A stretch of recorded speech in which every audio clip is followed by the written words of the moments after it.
Jamaica Pessoa, one of the co-hosts of The Good Dish, joins us live now on CP24 Breakfast. Jamaica, good morning to you. Happy Family Day. Thank you for joining us. Let's talk about The Good Dish. This sounds like a show for people like me who don't have a lot of time but need to feed a family on the fly. Is that right?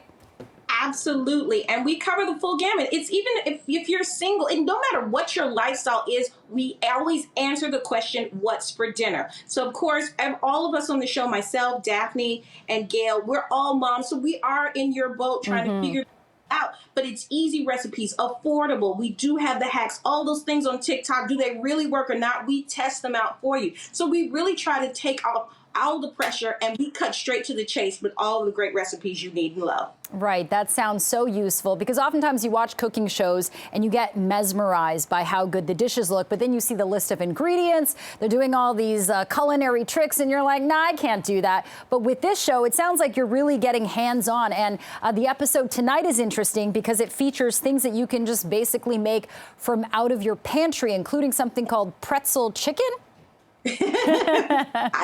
And the funny thing is, there's no tricks up my sleeve. It's very simple.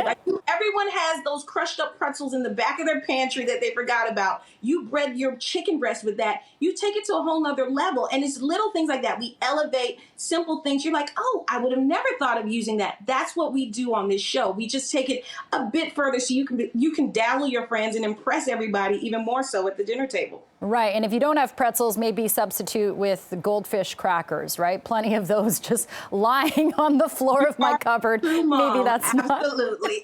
We all got the goldfish crackers. Yeah, for sure.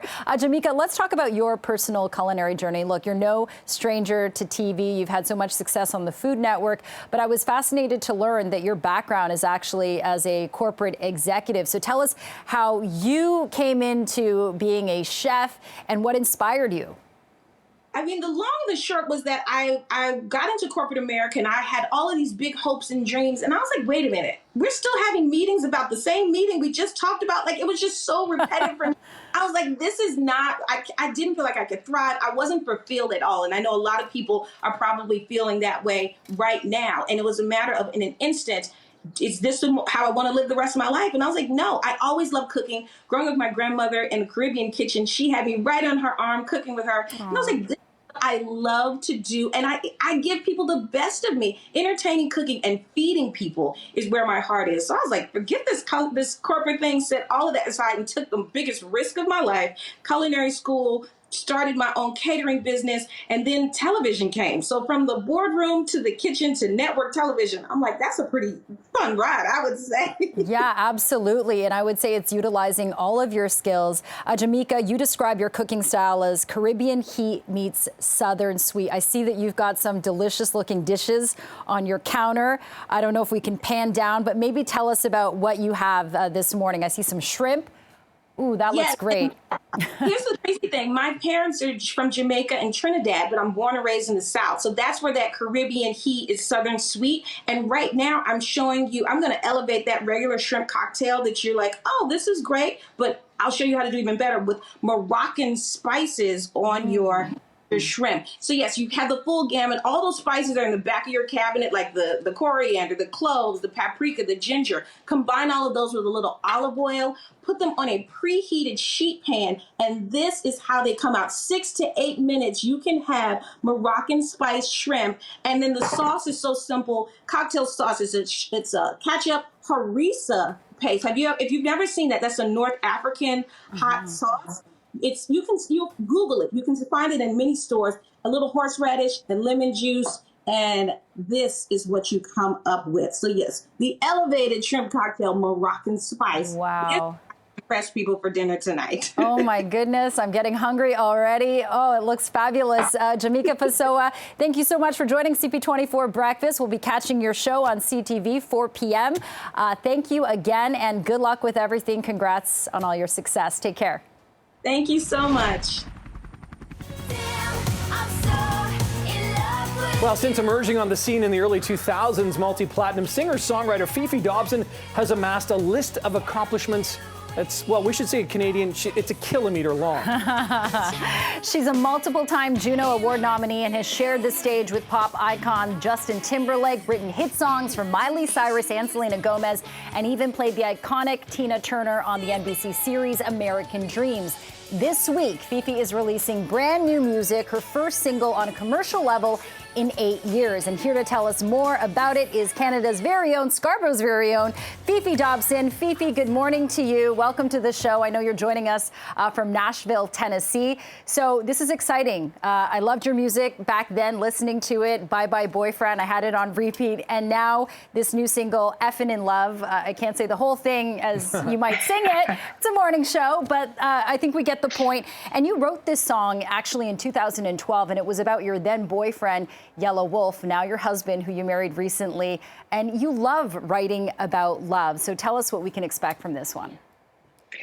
Well, the song is definitely about that, exactly about love and just being so proud of it and so excited about it that you just want to scream it to the world and that you want it forever. And it's pretty demanding at the end. You say I want a house. I say I want a house. I want children. I want this. I want that. Mm-hmm. So it's like, you know what you want in this song. And I wear my heart on my sleeve. I'm a Pisces, and that's just the way I am. So, Fefe, you know, we know you've been really busy. I mean, Jen was sort of listing on the introduction there all of the work that you've been doing. But, you know, your fans have been wondering, why has it taken so long for you to release new music of your own? Because people have been so keen to hear what you have to say through your music, through your art. Well, I've kind of been doing things behind the scenes, you know, writing for other artists and just taking some time to live. And I got married, and I just kind of like had to experience some more things in order to write new music, honestly. Mm-hmm. And Fefe, we know that pop rock, this genre that you pretty much pioneered, I think, in Canada, is making a comeback with songs like Olivia Rodrigo, Willow Smith. I mean, my kids love that Good For You song. And I was like, wait, that sounds like somebody. That kind of sounds like Fefe Dobson's kind of music. And, you know, you kind of detoured from music in 2010, well, not in 2010, before that, with your album Sunday Love, which was based on, you know, an alias that your mother used. And you had some drama with your label because of branding images and challenges. And I'm really interested to hear about your revival, because you heard your music sung by Miley Cyrus, covered by Selena Gomez, and that really gave you fire again to get back into music after you said that you were in a very dark place. Yeah, Sunday Love was definitely a darker time, but so many great things came out of it. As a Blonde, Selena Gomez did that track. That's the first song on Sunday Love, and Don't Let It Go to Your Head, Jordan Sparks and Miley as well played with some of those songs. So for me, it was everything happens for a reason, and that's why Joy happened. That's why Can't Breathe happened, and Stuttering and Ghost was because of that time. You know, you have to go through darkness sometimes to get to the light, you know? Yeah. And so, Fefe, how would you talk about the time right now for women in the music industry? I mean, we've seen what happened with Taylor Swift. We've seen the emergence of other, you know, incredibly talented artists. But it's a really interesting time in terms of, you know, controlling your music, controlling what you've written, controlling the ownership of what you've put out there. How do you see the evolution here, and where are we now? Is this a good place? Is it a good time? Or is there still so much more that needs to happen? Yeah, there's always growth that needs to happen, always.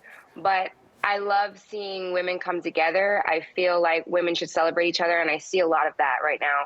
And I hope it continues. And, you know, and as artists, we are gaining more control, which we kind of, we push the narrative, you know, like on social media and whatnot. We get to tell people what we want people to know, and we get to show our, you know, people what we want them to see. So, yes, I definitely think there's more control. Okay. Yeah, and Fefe, very quickly before we let you go, you know, I've heard you say in interviews before that you never felt like your place in the industry was guaranteed.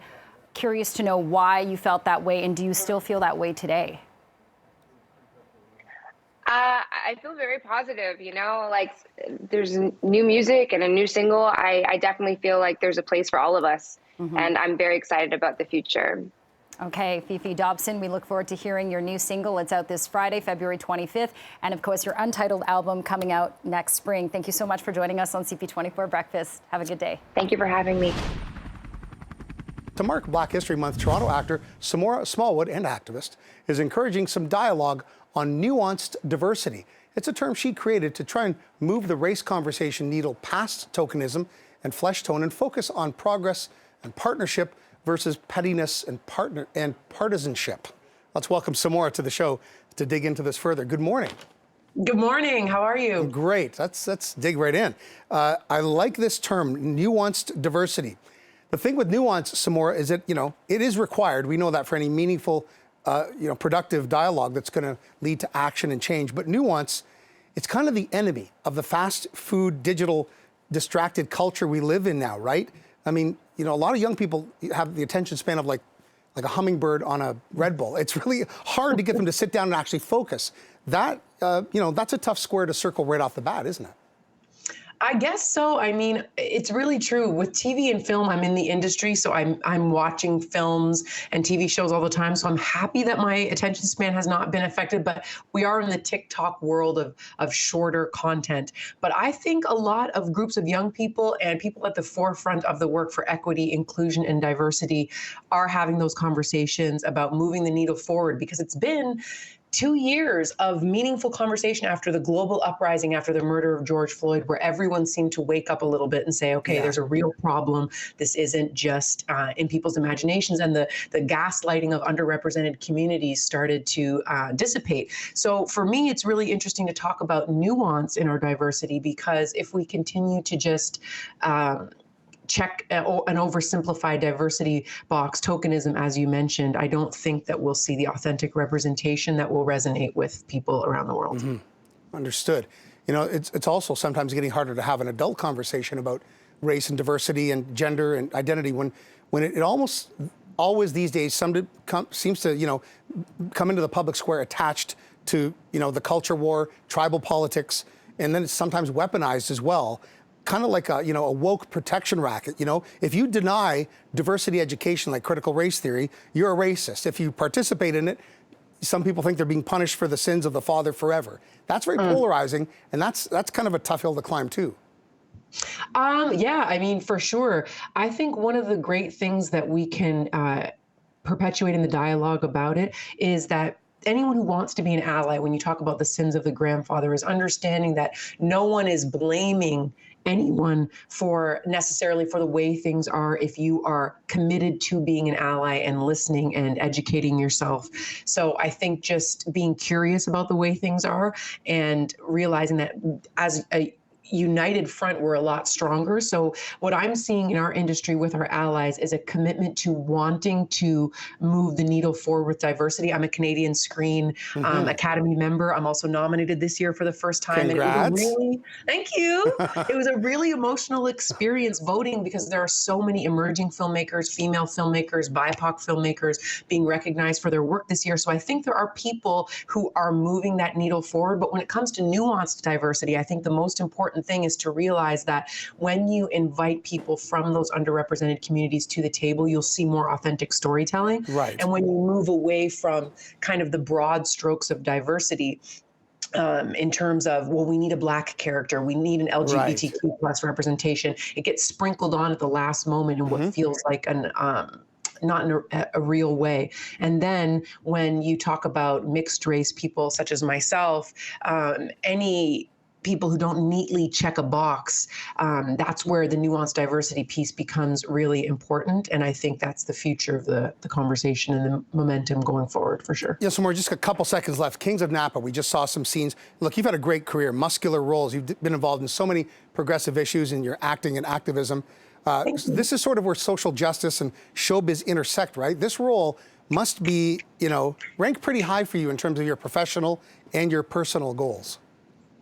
Absolutely. The Kings of Napa is amazing. As you mentioned, Oprah Winfrey is the executive producer. Oscar winner Matthew Cherry is the director of the pilot. Winifred Jong, a big Canadian talent, is a directing producer. And Janine Sherman-Burwa, they all have a huge commitment to real diversity. So for me, when I first read the breakdown, the audition, I thought, I'm probably not Black enough for this. And Meghan Markle once talked about that, feeling like she wasn't white enough or Black enough for much of her acting career. So it's really a testament to when you do have that inclusion and show the spectrum of the lived experience of a group or people of color. I remember the showrunner saying to me, well, that was a big reason why we picked you, that representation piece. It's really important. So that was the beginning of the real awakening of my realizing that there is a place in our industry for someone who might be ethnically ambiguous.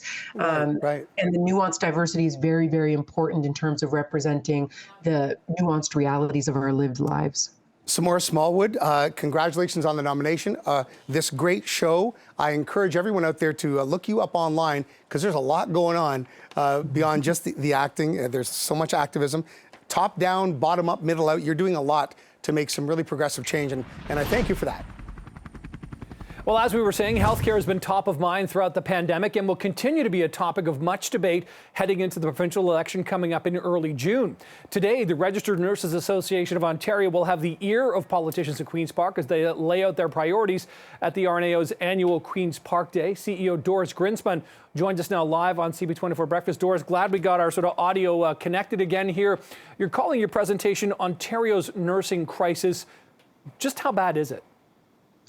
It's very, very bad, but there is a silver lining. If we move into fast forward action, we can remedy it, and we need to, because otherwise we will continue to have extreme challenges with the catastrophic surgical wait times and with anything else that has to do with healthcare, whether it's home care, whether it's long-term care, whether it's hospital care, and as you know, the situation in ICUs and everything around that, Nick.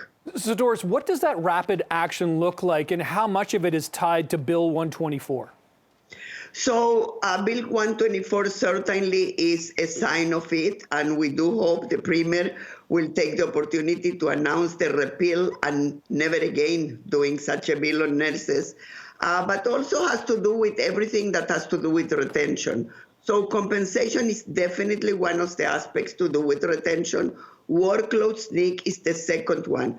And for workloads, again, we will be recommending 1-to-1 nurses in ICU. We will be recommending specific ratios of RNs, RPNs, and PSWs in long-term care. We will be recommending, for example, that the first home visit in home care be an RN and then triage to other people. And then we will be recommending not only how to retain nurses, but how to bring new nurses on board, like things, for example, building careers for nurses in Ontario, from PSW to RPN, from RPN to RN, from RN to nurse practitioner, bridging programs, Nick, fast forwarding significantly. You have heard us talk before about the 20,000 internationally educated nurses that are living in Ontario, waiting to practice and waiting on the sidelines. So bridging programs for them. So Doris, as others, my colleague Catherine spoke also, and I with the Premier, within these bridging programs, for example, we also need to bring the retired nurses on board so they can serve as mentors to the newcomers, whether this is a newcomer graduated here in Ontario, which we have many graduating, or the INs that we need to fast forward to come to the workforce. So you clearly, Doris, have a long list of recommendations and suggestions for the province in order to sort of help fix the plan. But if I'm a nurse who's not working or maybe considering getting into the nursing industry, and I hear what you're saying, those challenges are significant in terms of what you'd be facing if you join the industry right now. And the pandemic has just really brought to the surface the importance of nurses and the sort of weakness and knife edge our healthcare system runs on. So if we don't see at least some of what you're highlighting here, how much more of a challenge is that going to be to actually bring people into the profession, people who want to help care for people? So number one, I need to tell you that the interest in nursing is threefold before the pandemic. So there is a lot of interest, a lot of people that want to become nurses, people that have average of 94, 97 average in high school. They want to become nurses. So they are there, they want to become. The question is how we will bring them on and maintain them and retain them in the profession. That's really the trick. And this is a profession, Nick, that is for nurses that have brought interest, for example, in the platform we will be speaking about environmental issues also, about social determinants issues that keep people healthy. And those are issues, of course, that are of interest to nurses. So we have no concern about people wanting to become a nurse. We just need to make sure we bring them into the workforce and we retain them in the workforce, Nick. That's the issue. Retention is the issue. The Hospital Association yesterday came out that they need 10,000 registered nurses within the next few years. 10,000. You will hear our numbers today are higher than that, but we are convinced, all of us, we can and we must resolve this because the patients and people in Ontario, whether it's to keep them healthy or to help them heal when they are sick, like in an ICU or other places, they need the nurses. Without nurses, there is no health system, Nick. Yeah, indeed. Okay, Doris, we'll look forward to hearing more about how your Queen's Park Day goes. Thanks for joining us here on CP24 Breakfast. All right, time for our Friday conversation with Dr. Isaac Bogoch, infectious diseases specialist from Toronto General Hospital. Let's get right into this, Dr. Bogoch. Another vaccine authorized today by Health Canada, a homegrown plant-derived vaccine. Of course, this was yesterday. Can you give us a sense of the science behind Medicago and its efficacy? This is really neat. It's, as you point out, it's a homegrown vaccine. They can amplify or mass produce this in plants that are very closely related to tobacco plants. It has a particle that looks like a component of the virus. So you administer that particle, your body mounts an immune response to it, very similar, in fact, nearly identical to how your body mounts an immune response to the other COVID-19 vaccines. And it looks like it works. It looks like it works really well. I mean, obviously, the rates of protection against illness are not going to be as significant, for example, compared to prior variants, but it looks like it holds up in some of the clinical trials rather well to protection against more severe infection and hospitalization and death. Great news. It's wonderful to have yet another tool in the toolkit. The big question here is, what are we going to do with this in Canada? Are there going to be people who remain unvaccinated who are going to choose to take this vaccine? Maybe, we might, but remember, most of the people who are eligible for vaccination have already been vaccinated. There are certainly some people that were waiting for a non-mRNA product, and now we're going to have perhaps greater access to Medicago vaccine, which we're talking about now, the Novavax's vaccine, which was very recently approved. There are potentially still cases of the Johnson & Johnson vaccine floating around. So there are options for people who have chosen not to receive an mRNA vaccine, and I think those options will be increasingly available. Good news. All right, you talk about options. We've already obviously seen throughout the pandemic, really in the last year or so since the vaccines arrived, this sort of concept or this idea of vaccine shopping. People are so dialed in or think they know so much about vaccines and kind of what the formula is, what the efficacy is. I mean, more than we've ever looked at this. So do you think Canadians are likely to embrace, first of all, the non-mRNA vaccine in terms of slightly lower efficacy, but also against a competitor that's not really recognized sort of elsewhere around the world, at least at this point? Yeah, I mean, that's an excellent point, right? Like, it might be approved here in Canada, but it's probably not going to be approved in other parts of the world for a bit of time, right? It takes time for this to work its way through regulatory agencies in different countries. Hard to know. Again, hard to know. The other one, Novavax, is already being used in many countries all around the world. So perhaps people will take that one. I think it's important to remember, though, that we're talking about a very small percentage of people. It's still important. Everybody's important. We're all Canadians, but the vast majority of Canadians have received these vaccines. Some will choose to have a non-mRNA vaccine. Great. Some people will still choose not to get a vaccine. Obviously, that's their decision. But there probably will be a small percentage of people that will say, you know what? This is the one I like. Listen, at the end of the day, there's excellent data for all the vaccines that we have available. There's the most data for the mRNA vaccines. Certainly when we listen to NACI statements, those are the preferred vaccines for both safety and efficacy. And again, most people have received those. But for people that are still looking for other options, at least there's other options available, that can only do good. Okay, we've got to circle back to something we discussed earlier this week. It was about masking for children in schools because it's really bubbled up. I'm sure you expected this question was going to come up because, yesterday, Dr. Kieran Moore, Chief Medical Officer of Health, suggested that, when the mask mandates are lifted for the general public, that's the same time the mask mandate, could come off in schools for children here. Some people are suggesting this is kind of a let her rip approach. I got to ask you again, does this make sense to you? How do you see this playing? Because I'm seeing certain specific people on Twitter just blowing up about this. The outrage level is off the charts. Yeah. So like anything else, this is one of those polarizing issues where you have some people who feel that, we're done with everything, masks included. Other people really want to hold on to masks.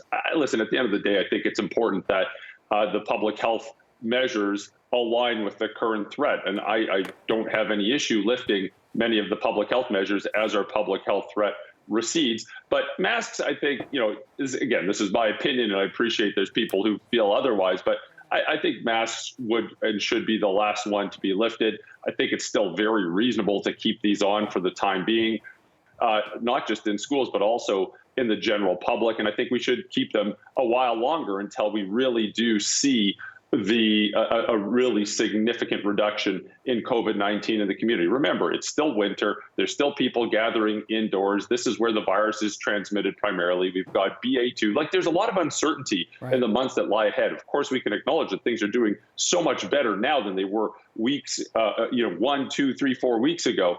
But even with that, I think we should see cases really, really low before we start to take the masks off, especially in schools, too. I know, again, I appreciate that masks aren't entirely benign.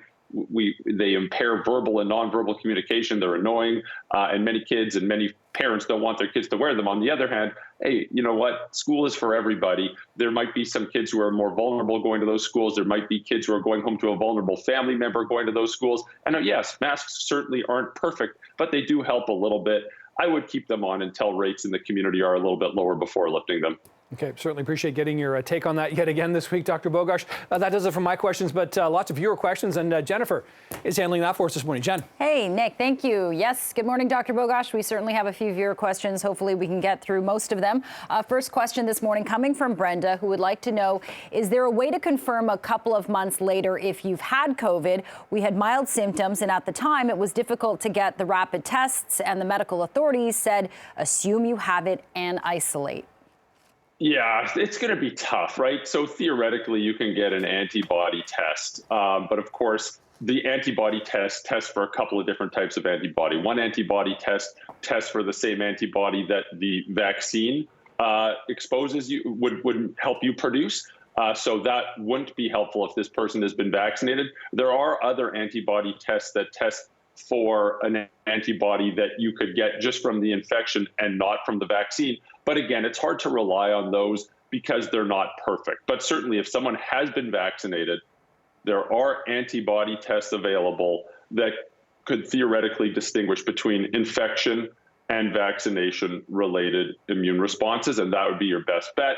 Having said that, you can't put all your eggs in that basket. A negative test doesn't rule out infection is the best way to say that. Okay, interesting.